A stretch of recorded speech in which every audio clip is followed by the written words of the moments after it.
早上6点，手机震动，刺耳的闹铃惊醒了你。你本能地按掉它，渴望再睡5分钟，却又立刻惊慌起身，因为迟到的代价你承受不起。拖着疲惫的身体走进浴室，镜子里映出一张陌生又熟悉的脸，面容苍白，眼神迷茫。你突然想起了年少时的自己，那个曾经相信长大后能够自由追梦的自己。如今每一天却如同机械般重复，起床、通勤、工作、回家，疲惫的倒下。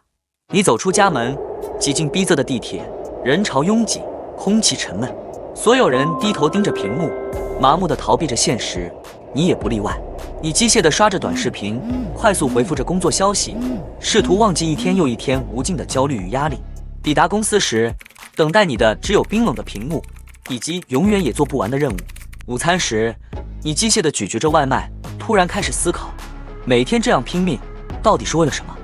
是为了买房，房价永远跑在工资前面；是为了退休，养老金早已不堪重负，甚至迟迟无法退休；是为了家庭，连自己的生活都难以保障，如何承诺未来？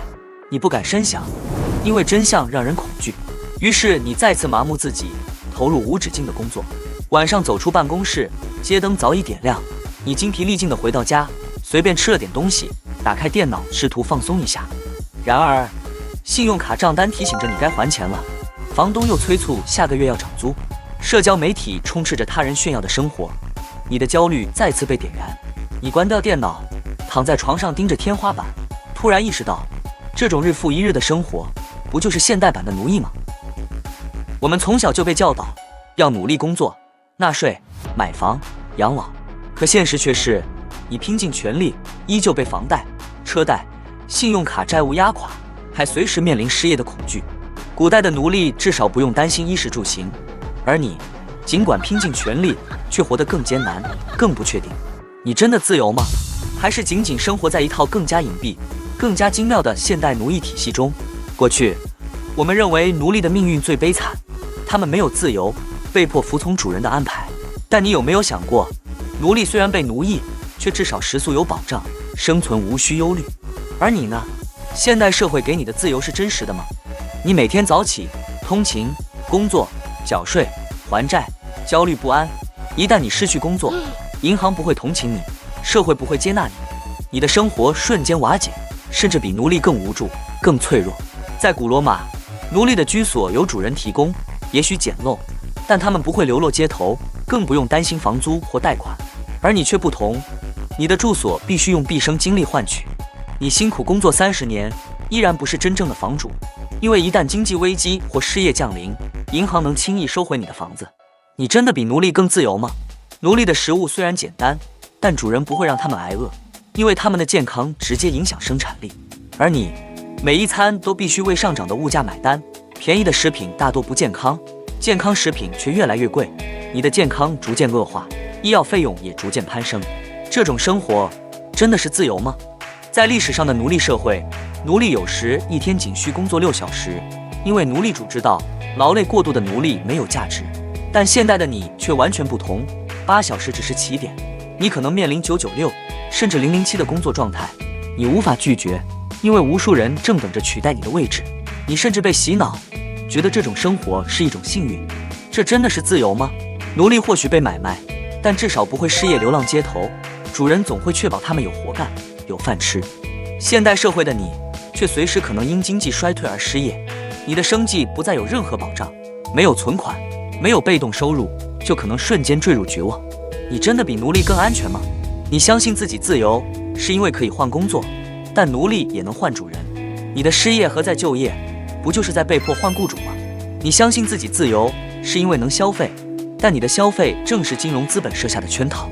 奴隶知道自己在被剥削，而你却深陷其中，还以为是在追求梦想。你以为你的人生是由你自己掌控的，你以为只要拼命工作就能换来财富与自由。不，你的人生早已陷入一张精心设计的网，这个系统让你一辈子无法真正翻身。你可曾想过，你每天辛苦工作，到底为谁赚钱？每年有近一半的时间，你都在无偿地为政府打工，工资到账，他们第一时间抽走大半，所得税、增值税、社保税、房产税。你赚钱的速度永远赶不上税负增长的速度。在美国，中产年薪10万美元，扣税后仅剩5万；在中国，月薪5000，税收社保后到手不过3500。你以为扣完税后的钱都是你的？不，还有更阴险的一招，那就是通货膨胀。30年前，一碗面几块钱，现在20-30元还没多少肉。过去10年，全球物价涨幅是工资涨幅的好几倍，你的钱不断缩水，而你却浑然不觉。这就是社会管理者利用通胀悄悄掠夺你的财富。奴隶至少知道自己在被剥削，而你却相信整个社会系统是在为你好。刚出社会，你就被灌输观念，买房买车就得贷款，房贷、车贷、学贷、信用卡，你的一生都在为银行的利润打工。买房是一项资产吗？也许是，但也可能是30年甚至更长时间的债务契约。每个月工资到账，银行率先抽走超过一半用来还贷。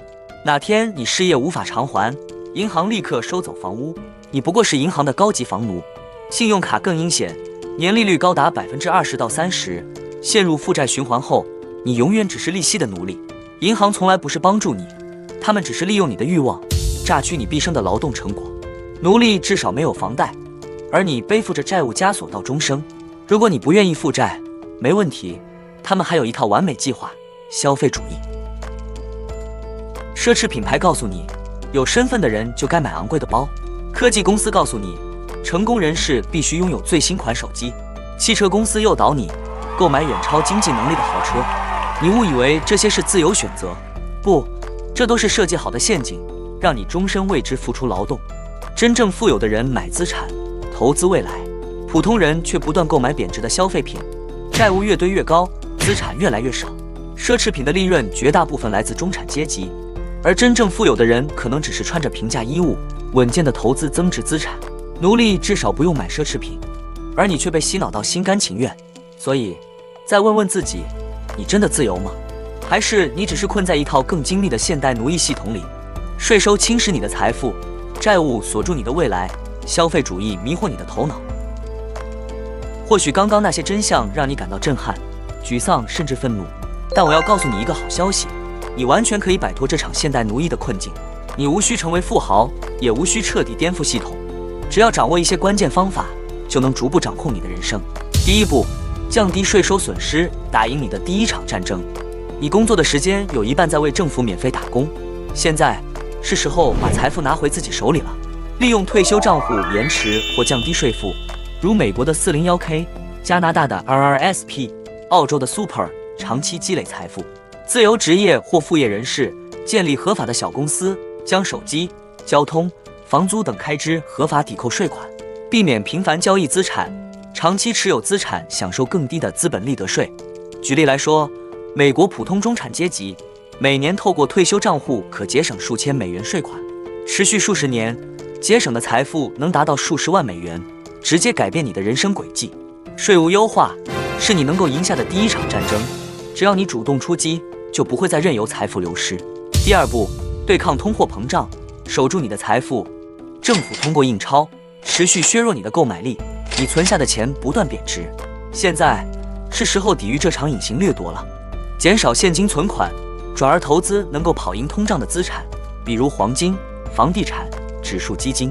适度关注比特币或稀缺型数字资产，但谨慎控制风险，不盲目投入。1971年，1盎司黄金仅价值35美元，如今却接近2000美元。同期35美元现金的购买力却跌至原本的1/10都不到。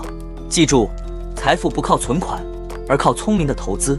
第三步，远离消费主义，摆脱资本的陷阱。消费主义不断鼓励你购买更昂贵、更豪华的商品，让你以为那才是成功，但实际上，那只是金融资本设下的陷阱。立即制定消费预算，将每个月的开支限制在合理范围之内，采用30天冷静法，推迟非必要消费决策，避免一时冲动。要投资真正能提升自身价值的领域，比如学习新技能、适度的健身、健康饮食和阅读实体书籍等。举个例子，每年花5000美元购买奢侈品的人，10年后只剩一堆过时商品；而每年投资自己的人，10年后却能获得财富和真正的自由。摆脱消费主义，你的人生才真正属于你自己，而不是这套社会系统。第四步，建立多元收入，拒绝单一工资奴役。只有单一工资的人最脆弱，因为随时可能失去饭碗。现在是时候创造属于你自己的多元收入渠道了。发展副业，如自媒体、线上课程，或利用专业技能提供付费咨询服务。建立被动收入，投资股息、股票、债券或房地产，以租金和利息实现现金流。一旦具备一定技能或经验，尝试创建自己的小企业，从根本上掌控收入来源。举例来说，世界上大多数百万富翁都拥有3个以上收入来源，他们无需担忧裁员或经济波动，因为他们已经掌控了自己的经济命运。当你不再依靠单一工资收入时，你才能真正实现自由，掌控自己的时间与人生。现代奴役其实是一场隐秘的战争，但你绝不是无力的受害者。降低税负，抵御通胀，远离消费主义，建立多元收入，这4个关键策略，你从现在开始就可以执行。别再等待，别再犹豫。如果你渴望掌控自己的人生，实现真正的自由，请跟我们一起探索更多具体而实用的方法。